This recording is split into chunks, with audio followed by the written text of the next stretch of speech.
నమస్తే నేను Vaishnavi welcome to master కి టీవీ ఇది సామాన్యుడి స్వేచ్ఛకు సంకేతం ఇక డీటెయిల్స్ చూసుకున్నట్లయితే దెందులూరు నియోజకవర్గం పోతులూరులో కాంగ్రెస్ పార్టీ నిర్వహించిన బహిరంగ సభలో షర్మిల మాట్లాడుతూ సీఎం జగన్మోహన్ రెడ్డిపై విమర్శలు చేశారు. ఆంధ్రప్రదేశ్ రాష్ట్రానికి పోలవరం ప్రాజెక్టు ప్రత్యేక హోదా ఎంతో ముఖ్యమైనవి అని ఈ రెండింటిని గాలి వదిలేశారని జగన్మోహన్ రెడ్డి రాష్ట్రాన్ని నాశనం చేశారని విమర్శించారు. చంద్రబాబు గారు ముఖ్యమంత్రిగా ఉన్నారు. ఇప్పుడు 5 ఏళ్ళు జగనన్న గారు ముఖ్యమంత్రిగా ఉన్నారు. మనకు ప్రత్యేక హోదా ఎంత ముఖ్యమో ఇద్దరికీ తెలుసు. ప్రత్యేక హోదా లేకపోతే మన రాష్ట్రం ముందడుగు వేయలేదని తెలుసు. కాంగ్రెస్ పార్టీ 5 సంవత్సరాలు ప్రత్యేక హోదా అంటే చంద్రబాబు గారు చెప్పిన మాట సరిపోదు అన్నారు. బీజేపీ చెప్పిన మాట సరిపోదు అన్నారు. ఆ రోజు బీజేపీ ఏమో 10 సంవత్సరాలు ప్రత్యేక హోదా అంటే ఆ రోజు చంద్రబాబు గారు చెప్పిన మాట మాకు 15 సంవత్సరాలు ప్రత్యేక హోదా కావాలి అన్నారు. కానీ ఆ రోజుల్లో చంద్రబాబు గారు ముఖ్యమంత్రిగా ఉంటే జగనన్న గారు ప్రతిపక్ష నాయకుడు. ఆ రోజు ప్రతిపక్ష నాయకుడిగా జగనన్న గారు ఎన్నో ఉద్యమాలు చేశారు ప్రత్యేక హోదా కోసం. ఆ రోజు ప్రత్యేక హోదా జగనన్న గారు నిరాహార దీక్షలు కూడా చేశారు. ఆ రోజు జగనన్న గారు చెప్పిన మాట ప్రత్యేక హోదా రావాలి అంటే మూకుమ్మడిగా రాజీనామాలు చేద్దాము అన్నారు. ప్రత్యేక హోదా ఎందుకు రాదో చూద్దాము అన్నారు జగనన్న గారు. తీరా ఎన్నికలు వచ్చాయి, జగనన్న గారు ముఖ్యమంత్రి అయ్యారు. ఇప్పుడు జగనన్న గారు ముఖ్యమంత్రి అయినాక ప్రత్యేక హోదా కోసం ఒక్కసారైనా నిలబడ్డారా, మాట్లాడారా, బీజేపీని నిలదీశారా, ఒక్క నిజమైన ఉద్యమమైనా చేశారా అంటే ఒక్కటి కూడా చేయలేదు. మాట్లాడలేదు. ఒక్కసారైనా మూకుమ్మడిగా రాజీనామాలు చేద్దామన్న జగనన్న గారు ఇప్పుడు ఎందుకు రాజీనామాలు చేయడం లేదు? ఇప్పుడు అదే బీజేపీ పార్టీకి పొత్తులుగా మారారు. జగన్ పొత్తు పెట్టుకుంటామని ఒక్క కండిషన్ అయినా పెట్టుకోలేకపోయాడా? అది లేదు. ఎందుకంటే ఆయనకు చిత్తశుద్ధి లేదు కాబట్టి. వాళ్ళు పిలిచారట, ఆరక్షణంగా ఉద్యోగాలు చేసుకుంటున్నారు. ఇప్పుడు ఫీజు రీయింబర్స్మెంట్ లేదు. తల్లిదండ్రులే కూలీ నాలి చేసో అప్పు సొప్పో చేసో బిడ్డలు చదివించుకోవాలి. Retired IAS doctor KV Ramana జన్మదిన మహోత్సవాన్ని వంశీ ఇంటర్నేషనల్ సంస్థ వ్యవస్థాపకుడు రామరాజు ఆధ్వర్యంలో హైదరాబాద్లోని రవీంద్ర భారతిలో ఘనంగా నిర్వహించారు. ఈ సందర్భంగా రమణ మాట్లాడుతూ ఈ కార్యక్రమానికి వచ్చిన ప్రజలకు కృతజ్ఞతలు తెలిపారు. ఈ కార్యక్రమానికి ముఖ్య అతిథిగా సారేపల్లి కొండలరావు, తెలంగాణ కల్చరల్ డైరెక్టర్ మామిడి హరికృష్ణ తదితరులు హాజరయ్యారు.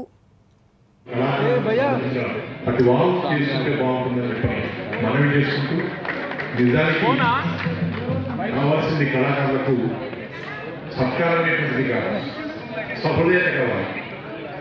నేను గత 5-6 ఏళ్ళుగా చూస్తున్నటువంటి విషయం ఏంటంటే అన్నటువంటి అన్నతులుగా చాలా మందికి సాయం చేస్తున్నారు. కానీ ఒక సాయం చేసేటువంటి వ్యక్తి, ఒక గొప్ప మనసును చాటుకున్నటువంటి వ్యక్తి, 82 ఏళ్ల ప్రాయంలో ఉన్నా కానీ ఇంకా నేను మీతో పాటు ఉంటానని యువకుడిగా ఉండేటువంటి వ్యక్తి శ్రీ సారేపల్లి కొండలరావు గారిని చూసిన తర్వాత నేను ఎంత ప్రభావితమయ్యానంటే జీవితం అంటే అలా ఉండాలి. తమ కోసం జీవించేవాళ్ళు మానవులు, పరుల కోసం జీవించేవాళ్ళు మహాత్ములు. అలాంటి మహాత్ముని యొక్క సారథ్యంలో ఈ కార్యక్రమం జరిగినప్పుడు అనిపించేది ఏంటంటే మేఘానికి విలువ గర్జించినప్పుడు కాదు, వర్షించినప్పుడు. మానవ జన్మకు సార్థక్యం ఆదర్శాలను వల్లించినప్పుడు కాదు, వాటిని ఆచరణ సాధ్యం చేసినప్పుడు. ఈ రవీంద్ర భారతి వేదిక మీద ఇంతమంది వేలాది మంది యొక్క సమక్షంలో ఈ కార్యక్రమాన్ని సఫలీకృతం చేస్తూ మహోత్సవం నిర్వహిస్తూ మీ అందరూ అభిమానం చాటుకున్నటువంటి పెద్దలకు, పిల్లలకు, మిత్రులకు, సోదరులకు, సోదరిమణులకు అందరికీ కూడా సభాముఖంగా నా వేలాది కృతజ్ఞతాభివందనాలు తెలుపుకుంటూ సరే.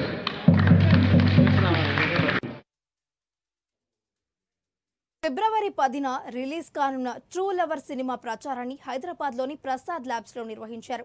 ఈ కార్యక్రమంలో హీరోయిన్ మణికందన్, గౌరీప్రియ, దర్శకుడు మారుతి, ఎస్కేఎన్ తదితరులు పాల్గొన్నారు. ఈ సందర్భంగా దర్శకుడు మారుతి మాట్లాడుతూ ఈ చిత్రం విశేషాలను వెల్లడించారు. ట్రూ లవర్స్ కూడా కూర్చోవలసిందిగా కోరుకున్నాం. మారుతి గారికి అండ్ ఎస్పెషల్లీ ఎస్కేఎన్ గారికి ఇందాకే నేను లక్ష్మి మాట్లాడుకుంటున్నాం. ట్రూ లవర్ గురించి అందరికీ తెలిసిందే. యాక్చువల్గా తమిళ్లో లవర్ అనే పేరు మీద రిలీజ్ అవుతుంది. నిన్న ఈవినింగ్ అక్కడ తమిళ్లో ప్రీమియర్స్ చేశారు. దానికి వచ్చిన రెస్పాన్స్ నిజంగా అమేజింగ్. బట్ నేను ఫస్ట్ టైం ఈ సినిమా చూసినప్పుడు నాకు ఏదైతే ఎగ్జైట్మెంట్ వచ్చిందో అదే ఎగ్జైట్మెంట్ నిన్న ట్విట్టర్లో ట్వీట్స్ ద్వారా చూడటం జరిగింది. అదే ఎక్స్పీరియన్స్ ఈ ఫిబ్రవరి 10న ప్రతి ఒక్కళ్ళు తెలుగు ఆడియన్స్ ప్రతి ఒక్కరికి వస్తుందని అనుకుంటున్నాను. ఎందుకంటే ఒక జెన్యూన్ సినిమా ఆర్గానిక్గా రాసేటప్పుడు డైరెక్టర్కి ఖచ్చితంగా తెలుస్తుంది అతను చాలా డీప్గా వెళ్ళి రాశాడు ఈ సినిమా, అలా తీసాడని. అంటే ఎక్కడా కూడా ఒక్క సీన్ కూడా సినిమాటిక్గా లేకుండా చాలా జాగ్రత్తగా ఆడియన్స్ దగ్గర ఆర్టిస్టుల దగ్గర నుంచి పెర్ఫార్మెన్స్ తీసుకోవటం కానీ అది మీకు చూస్తే అర్థమవుతుంది. ఈరోజు ఈ సినిమాని నిజంగా ఎందుకు ఎంత ప్రమోట్ చేస్తున్నాం, ఎందుకు జనంలోకి తీసుకెళ్ళాలనుకుంటున్నాం. తను బేబీ తీసిన, నేను ఒక పెద్ద సినిమా చేస్తున్నా, ఈ సినిమాని ఎందుకని తెలుగు ఆడియన్స్కి తీసుకురావాలనుకున్నాం అనేది మీరు రిలీజ్ అయిన తర్వాత చూస్తారు. డెఫినెట్గా చాలా మంచి సినిమా, అందులో డౌటే లేదు. సో వీడియో కంటెంట్ అంతా ప్రేక్షకుల వరకు తీసుకెళ్ళి కాంగ్రెస్ అధిష్టానం ఆదేశిస్తే జగ్గారెడ్డి పోటీ చేయనున్నట్లు తెలియజేశారు.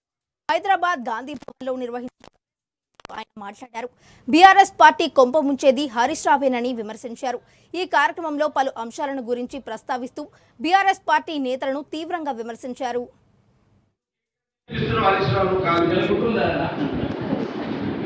హరీష్ రావు తోటి ఏనాడైనా బీఆర్ఎస్ కొంప ముంచుతాడు అనుమానము లేదు. తెలంగాణ రాష్ట్రం రాకపోతే ఆ రోజు రాజశేఖర రెడ్డి ముఖ్యమంత్రి సమక్షంలో కాంగ్రెస్ పార్టీలో చేరే వ్యక్తి ఆ రోజు హరీష్ రావు. వెన్నుపోటు అల్లుడే, మేనల్లుడే, అది కూడా అనుమానం లేదు.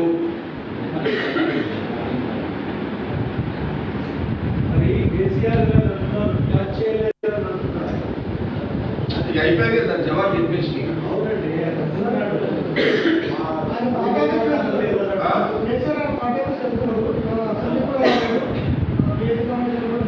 ఎవరు మనం పెద్ద పెద్ద చెప్పేసి ఏమైనా క్వశ్చన్స్ ఏమైనా ఉన్నాయా? ప్రేమ్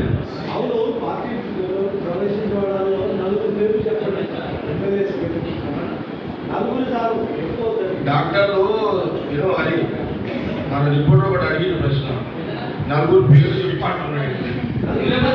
ఏమంటారంటే డాక్టరు నేను చెప్పేది, డాక్టర్ ఒక పేషెంట్ని రూమ్లో తీసుకుపోయిన తర్వాత ఆపరేషన్ చేస్తాడు కానీ బయట చెప్పాడు, నేను అది వస్తా ఇది వస్తా అని చెప్పాడు. జస్ట్ లైక్ ఇది కూడా ఒక సబ్జెక్ట్ మీద ఉంటుంది. ఇది కూడా ఒక ఆపరేషన్.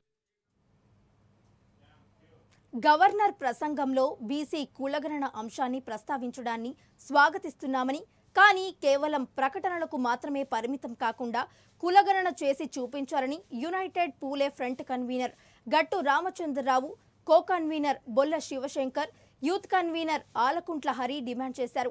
హైదరాబాద్లో ఆయన మాట్లాడుతూ కంటి తుడుపు చర్యగా భావించి కులగణను నిరసిస్తూ చూస్తూ ఊరుకోబోమని హెచ్చరించారు.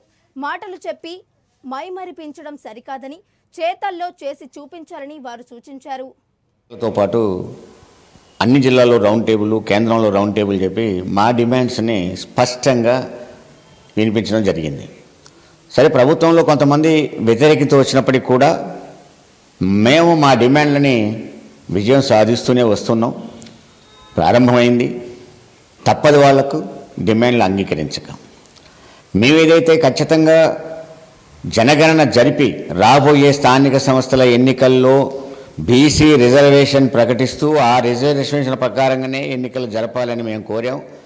గతంలో కూడా మా బొంబాయిలో కానివ్వండి, మధ్యప్రదేశ్లో కానివ్వండి, అలా కాకుండా కనుక ఎన్నికలు జరిగితే కోర్టుకు పోయి ఆగిన విషయం కూడా తెలిసింది. మేము ఖచ్చితంగా ఆ విధంగా రిజర్వేషన్తో తప్ప ఆ ఎన్నికలు జరగనిచ్చే సమస్య లేదని చెప్పాం. ఇప్పుడు కుల జనగణన ప్రారంభిస్తున్నాం అన్నారు. మాటలతో చెప్పేసి మళ్ళా మైమరిపించే ప్రయత్నం చేయడమో మరిపించే ప్రయత్నం కూడా చేస్తే అది మరి ప్రజల్ని మోసం చేసినట్టు అవుతుంది, అది బీసీలను మోసం చేసినట్టు అవుతుంది. వెంటనే దాని విధి విధానాలు ఏంటి స్పష్టంగా ప్రకటించాల్సిన ఉంది. ఏ విధంగా చేయబోతున్నారు, ఎప్పటి వరకు చేయబోతున్నారు, ఎలా చేయబోతున్నారు అని స్పష్టంగా తెలియజేయాలి. అప్పుడు మాత్రమే అది ప్రారంభమైతే మాత్రమే ఎన్నికలకు ముందు జరుగుద్ది. ఎన్నికల ముందు జరగకుండా మేము చేస్తామని చెప్పి ఎప్పుడో జరిపి ఎన్నికల్లో రిజర్వేషన్ లేకుండా పోతాం, తర్వాత చేస్తామంటే మాత్రం అంగీకరించదు లేదు అనేది ఒకటి. అంటే దీంతో పాటు దీనికంటే ముందు ఒక డిమాండ్ చేస్తూ ఉన్నాం. ఆ డిమాండ్ ఏంటంటే జ్యోతిరావు గారి పూలే గారి విగ్రహం అసెంబ్లీ ఆవరణంలో పెట్టాలి అని. దాన్ని స్పష్టంగా చెప్పకుండా రకరకాల డ్రామాలన్నీ ప్రభుత్వం చేస్తూ ఉంది. ఒకరిద్దరితోనేమో చేయమని చెప్తుంది, ఒకరిద్దరితోనేమో మేము చేయమని చెప్తున్నారు. రకరకాలుగా ప్రవర్తిస్తున్నారు. ఒక రకంగా జిమ్మిక్కులు చేస్తూ ఉంది గవర్నమెంట్. ఈ జిమ్మిక్కులు పనిచేయవు. మేము సూటిగా అడుగుతున్నాం, మీరు పూలే అధికార పార్టీ నాయకులు బీఆర్ఎస్ నాయకులను ఇబ్బందులకు గురి చేస్తున్నారని బీఆర్ఎస్ నేతలు ఎమ్మెల్సీ తాతా మధు, మాజీ ఎమ్మెల్యేలు శాండ్రా వెంకట వీరయ్య, కందాళ ఉపేందర్ రెడ్డి అన్నారు. ఖమ్మం నగరంలోని బీఆర్ఎస్ కార్యాలయంలో జరిగిన సమావేశంలో వారు మాట్లాడుతూ గత 10 ఏళ్లు ఏమి జరిగిందో, ఈ 2 నెలల్లో ఏమి జరిగిందో ప్రజలు గమనిస్తున్నారని తెలియజేశారు. 58 జీవో ద్వారా ఎవరు లబ్ధి పొందారో బయటకు తీయాలని అధికారంలో ఉన్న రెవెన్యూ మినిస్టర్ను డిమాండ్ చేశారు. మీరు కూడా పాత్రికేయ మిత్రులు, గత 10 సంవత్సరాల్లో ఈ జిల్లాలో ఏం జరిగింది, గత 2 నెలలుగా ఏం జరుగుతుందనేటువంటిది మీరు కూడా పరిశీలన చేయాలని నేను మీ అందరికీ విజ్ఞప్తి చేస్తున్నా. తెలంగాణ రాష్ట్రంలో కొత్త ప్రభుత్వం ఏర్పడ్డ తర్వాత ప్రజలకు ఏమి చేయాలనేటువంటి విషయాన్ని పక్కకు పెట్టేసి భూతద్దంలో పెట్టి ఎక్కడ తప్పులు జరిగినాయి, గతంలో అధికారంలో బీఆర్ఎస్ పార్టీ నాయకులను ఎట్లా హింసించాలి, వేధించాలంటే ఒక ఏకైక ఎజెండా పెట్టుకొని ఇక్కడ ప్రభుత్వం నడుస్తుంది. అది రాష్ట్ర వ్యాప్తంగా నడుస్తుంది, ఖమ్మం జిల్లాలో కూడా నడుస్తుంది. ముందుగా వారు ఎత్తుకున్న ఎజెండా 59 జీవో గురించి చాలా పెద్ద పెద్ద గావుకేకలు పెడుతున్నారు. నేను ఈ పాత్రికేయ మిత్రుల ద్వారా ఈ జిల్లాలో ఉన్నటువంటి అన్ని రాజకీయ పార్టీలకు విజ్ఞప్తి చేస్తున్నా.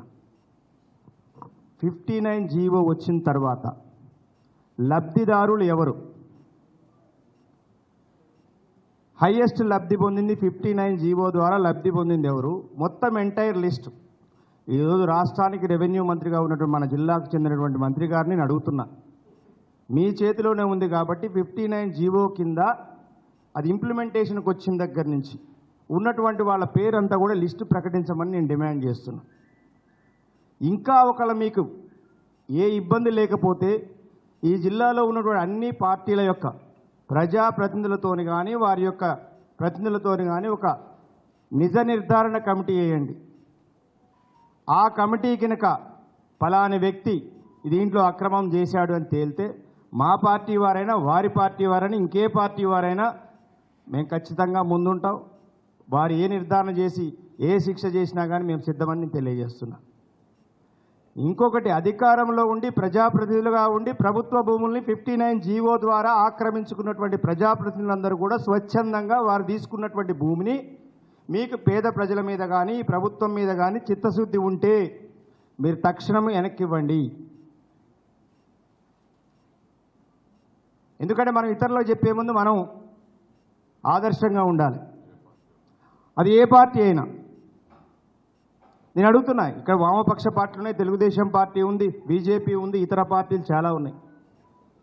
అందరినీ కూడా కోరుతున్నా, ఎస్, ఖమ్మం జిల్లాలో ఇలాంటి జరగడానికి వీల్లేదు. 59 జీవో ఉద్దేశం గురించి అందరికీ తెలుసు. సో డిమాండ్ నెంబర్ 1, మీరు ఇమీడియట్గా అఖిలపక్షంతో నిజ నిర్ధారణ కమిటీ వేసి 59 జీవోలో లబ్ధిదారులు ఎవరు వారందరినీ ప్రకటించాలి. అందులో హైయెస్ట్ లబ్ధిదారులు ఎవరు. రాజమండ్రి అర్బన్ కంబాలపేటలో సంభవించిన అగ్ని ప్రమాదం వల్ల ఒక పూరి గుడిసె కాలిపోయింది. విషయం తెలియగానే రాజమండ్రి ఎంపీ మార్గాని భరత్రామ్ హుటాహుటిన సంఘటన స్థలానికి వెళ్లి బాధితులను పరామర్శించారు. బాధితుడు జాలా సాయి ప్రసాద్ కు వైఎస్ఆర్సీపీ తరఫున 20,000 రూపాయలు ఆర్థిక సహాయం అందజేశారు. అలాగే రెవెన్యూ శాఖ అందజేసే తక్షణ సహాయంగా 5,000 25 కేజీల బియ్యం బాధిత కుటుంబానికి ఎంపీ భరత్ చేతుల మీదుగా అందజేశారు.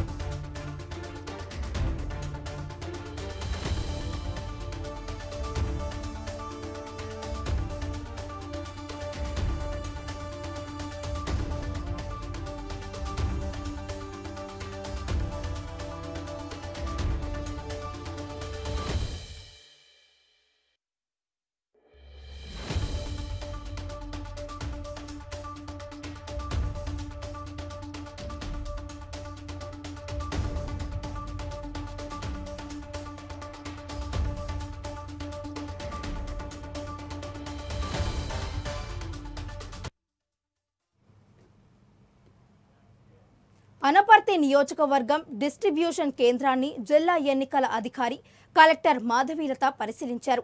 అనంతరం కలెక్టర్ మాట్లాడుతూ తాత్కాలిక స్ట్రాంగ్ రూమ్ వద్ద కట్టుదిట్టమైన భద్రతా చర్యలు తీసుకోవాలని వారు సూచించారు.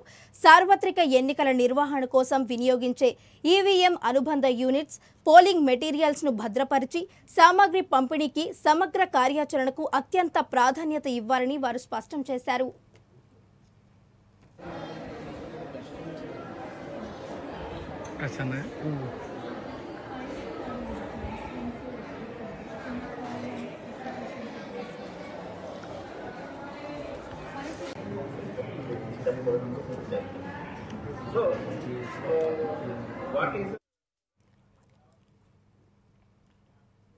రాబోయే ఎన్నికల్లో అందరం కలిసికట్టుగా పనిచేయాలని టీడీపీ రాష్ట్ర ప్రధాన కార్యదర్శి పలాస నియోజకవర్గం ఇన్ఛార్జ్ గౌతు శిరీష పిలుపునిచ్చారు.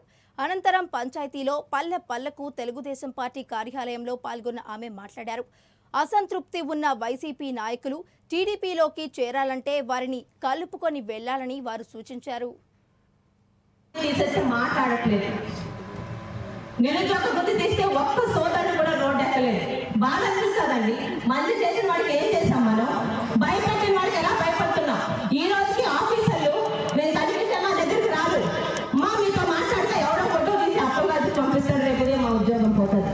గతంలో ఇలాంటి భయాలు ఉన్నాయా? జగన్నాథులు గారు కూడా నాన్నగారికి తెలిసారు. ఇక్కడ ఎప్పుడైనా ఇలాంటి పోలీసు అరెస్టులు, ఈరోజు భూ కబ్జాలు, పలాస ఎలా ఉంది? ఈరోజు రోజు రోజుకి భూ కబ్జాలు, అడిగితే అర్ధరాత్రి ఇళ్ల మీదకి వెళ్ళి కొట్టడాలు. ఏ రోజైనా ఇలా జరిగిందా అని అడుగుతున్నారు. మళ్ళీ అలాంటి ప్రభుత్వాన్ని, అలాంటి అప్పలరాజు గారిని మళ్ళీ తీసుకొచ్చే డబ్బులు ఉన్నాయా? మనకి శిరీష కాకపోవచ్చు, ఇంకెవరైనా రావచ్చు, కానీ మనకి మంచి చేసే వాళ్ళు రావాలి, మాట మీద నిల్చునే వాళ్ళు రావాలి. ఒక్క హామీ అయినా చంద్రబాబు నాయుడు గారు నెరవేర్చలేదు అనేవాడు ఎవడని ఈరోజు వైఎస్ఆర్సీ వాడు చూపించగల వేలెత్తి మేము చూపిస్తాం. ఈరోజు పెన్షన్ నుంచి మొదలైన మోసం, సిపిఎస్ దగ్గర నుంచి అన్ని దగ్గర మోసాలే. అమ్మఒడి దగ్గర నుంచి ఏం చేశావు నువ్వు? 8-9 సార్లు కరెంట్ బిల్ పెంచావు.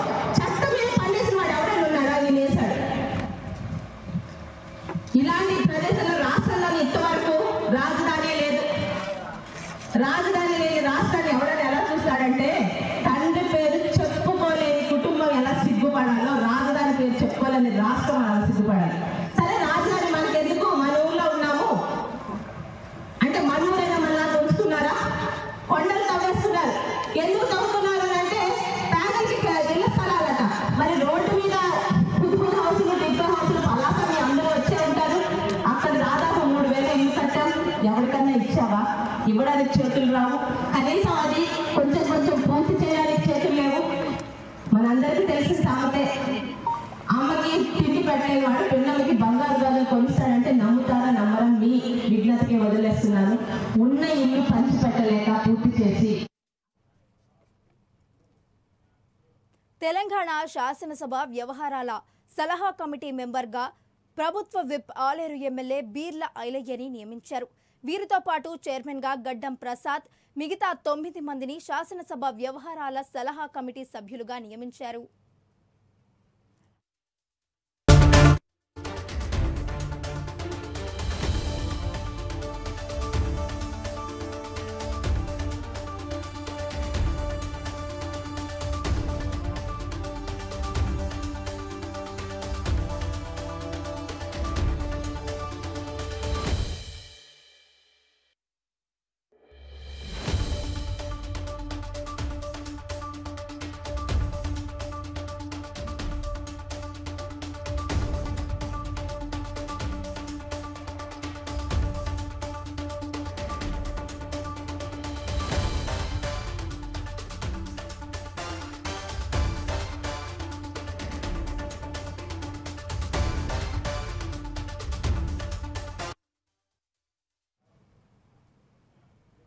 ముఖ్యమంత్రి రేవంత్ రెడ్డిని వారి నివాసంలో కలిసిన బీఆర్ఎస్ మాజీ మంత్రి ఎమ్మెల్సీ పట్నం మహేందర్ రెడ్డి వికారాబాద్ జడ్పీ చైర్పర్సన్ సునీత మర్యాదపూర్వకంగా కలిశారు.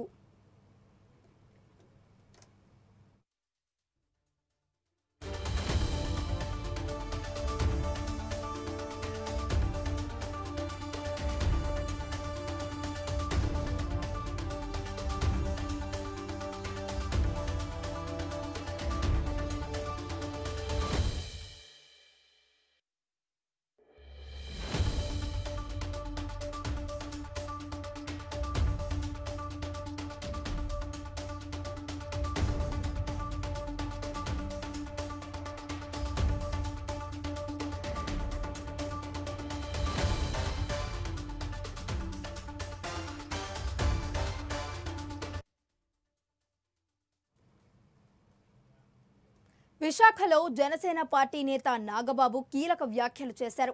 వైసీపీ విడుదల చేస్తున్న జాబితాపై ఆయన మాట్లాడుతూ వైసీపీ 7వ జాబితా కాదు 1,00,000 జాబితాలు విడుదల చేసినా తమకు నష్టం లేదని విమర్శించారు. టీడీపీ జనసేన కూటమితో బీజేపీ కలిసి వస్తోందని భావిస్తున్నామని అన్నారు.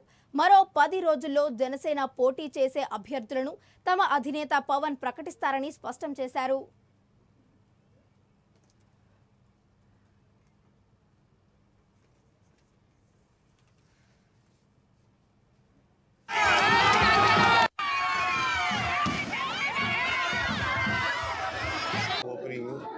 పార్టీ కార్యకర్తలందరికీ ఈ సౌత్ వైపు ఉపయోగపడే విధంగా, నియోజకవర్గం ఉపయోగపడే విధంగా ఉంటుంది. అందరికీ ఒక చిన్న ప్లేస్ ఉంటుంది. అందరూ ఇక్కడ ఎవరైతే ఉమ్మడి అభ్యర్థిగా నిలబడతారో వారికి సపోర్ట్గా ఎలా ఉండాలి, ఇలాంటి ఇష్యూస్ మీద అందరూ కలిసి మాట్లాడుకుంటాక ఒక చిన్న ప్లేస్ కావాలి.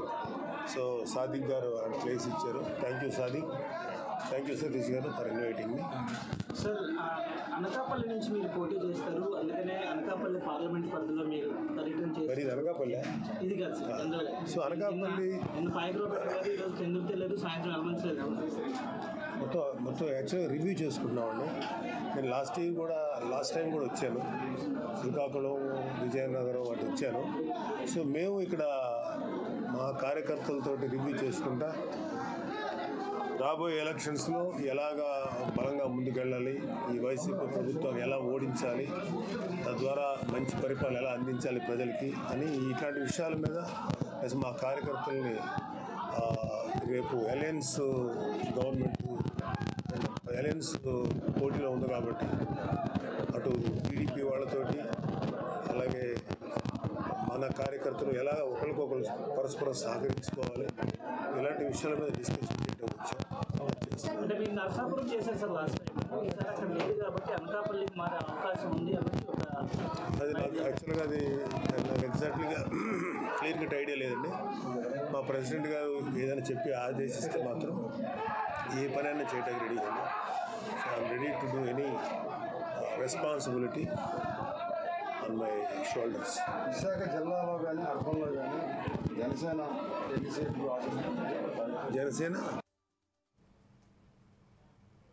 ఇక ఇవి ఈ బులెటిన్ అప్డేట్స్. మరిన్ని అప్డేట్స్ తో మళ్ళీ కలుద్దాం. అంటే దానికి ఫాలోయింగ్ మాస్టర్ కి టీవీ, ఇది సామాన్యుడి స్వేచ్ఛకు సంకేతం.